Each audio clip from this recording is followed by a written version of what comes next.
Après avoir été reçu par le général commandant la région, l'ambassadeur sort de la commandanture et passe en revue le piquet d'honneur. La caravane, précédée d'une automitrailleuse, se dirige vers les points d'appui défendus par un des bataillons de la Légion des volontaires français.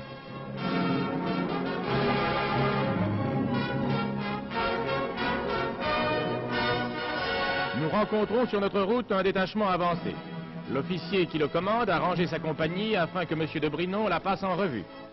L'ambassadeur salue les légionnaires au nom du maréchal chef de l'État et au nom du gouvernement français. Les volontaires, revêtus de l'uniforme européen, portent fièrement au bras l'écusson français qui les distingue de leurs camarades allemands et leur évite de passer pour des mercenaires. Un adjudant porte sur la poitrine de nombreuses décorations françaises, témoignage de son courage et de sa valeur.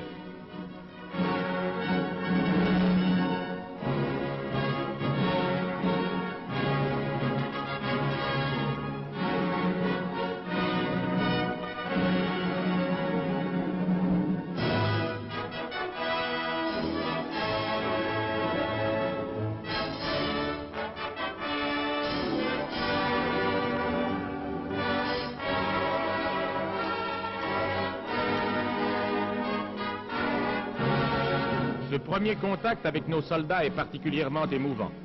Grâce à ces Français, le drapeau de notre pays flotte en terre russe, non loin de cette Bérésina qui vit, il y a 130 ans, l'inoubliable épopée des grognards de Napoléon.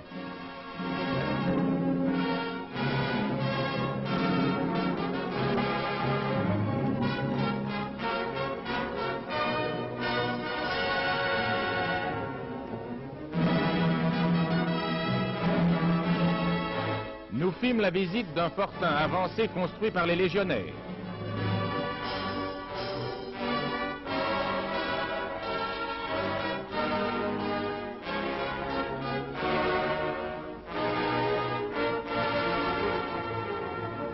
Poursuivant notre route, nous rencontrons à nouveau un petit poste qui protège un pont.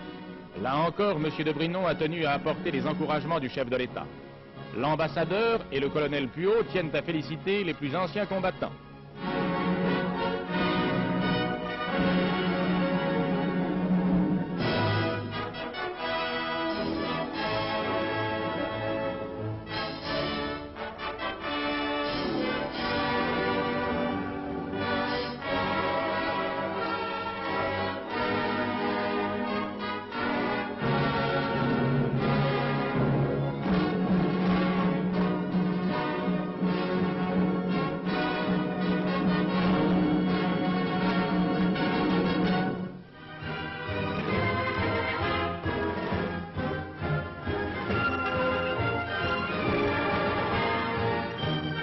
Une mitrailleuse prise à l'ennemi menace le No Man's Land.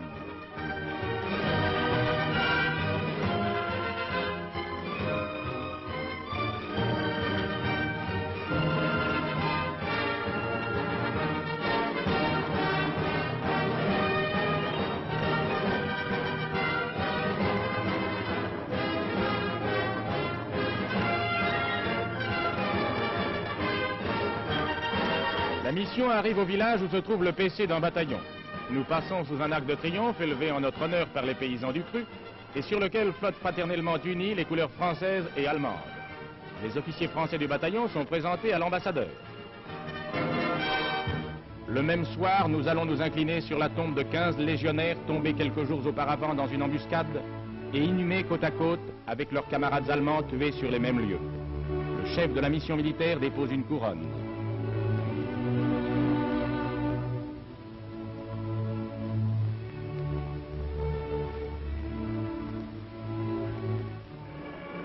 Quelques jours après, M. de Brinon arrive à un autre bataillon où il passe les troupes en revue.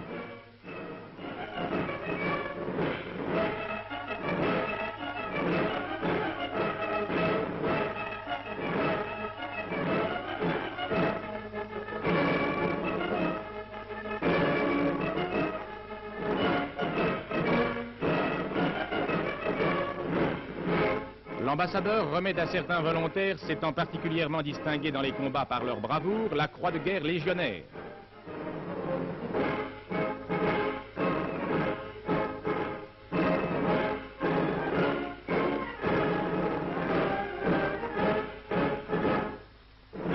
ont défilé devant le drapeau qui, depuis 2 ans déjà, affirme la pérennité des vertus militaires françaises.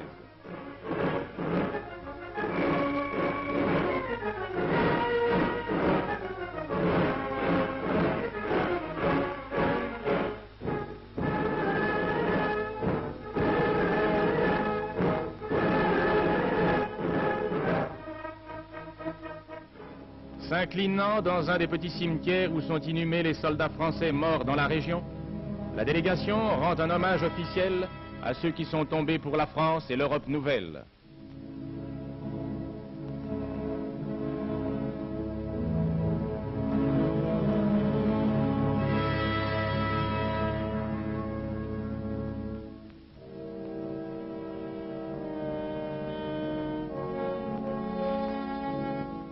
Un certain nombre de volontaires blessés au cours des combats reçoivent à l'hôpital même la visite de son Excellence Monsieur de Brinon.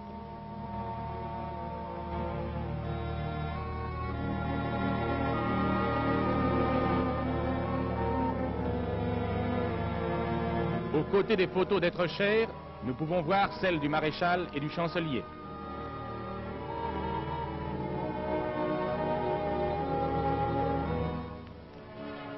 Sur la demande du président du comité central de la Légion des volontaires français, les autorités allemandes ont invité la délégation française à visiter les fosses de Katyn.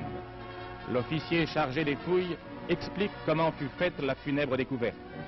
Après avoir exhumé et identifié 6000 cadavres polonais, les services allemands leur donnèrent des tombes dignes de soldats. 2 généraux polonais furent inhumés à part.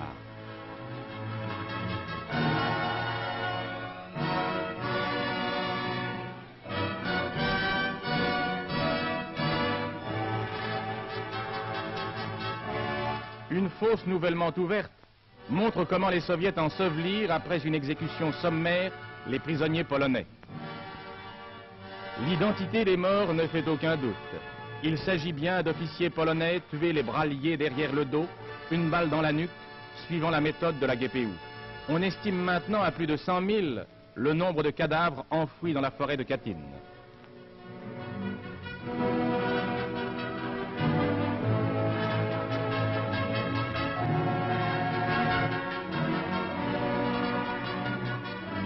Un des cadavres exhumés est placé sur une clé pour être examiné et identifié.